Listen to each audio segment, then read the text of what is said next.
एक अफ्रीकी शख्स अड़े शहर में पै तो जो सुमरो कर्ज में गर्क हो।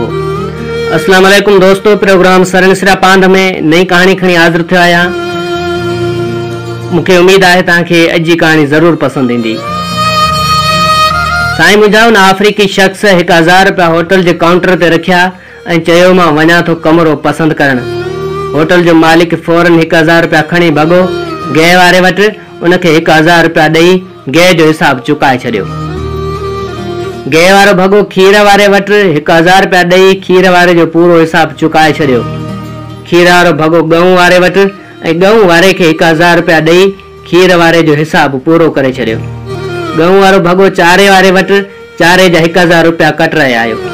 चारे वारो वियो उन होटल ते हो, उते ओधर ते मानी खाईंदो हो। हिन 1000 रुपया ॾेई मानी जो हिसाब चुकतो कयो।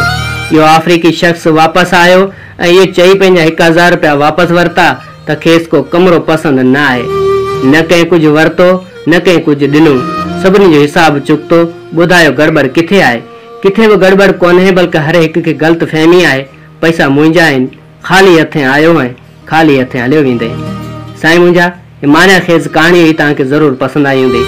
हिन जहिड़ियूं हिन खां वधीक बहितरीन वीडियोज़ ॾिसण ऐं ॿुधण जे लाइ मुंहिंजे यूट्यूब चैनल खे सब्सक्राइब कजो ऐं मुंहिंजा ऑफिशियल पेज खे फॉलो कजो, पंहिंजे दोस्तनि सां शेयर कजो, लाइक ऐं कमेंट ॾिजो। तव्हांजी वॾी महिरबानी।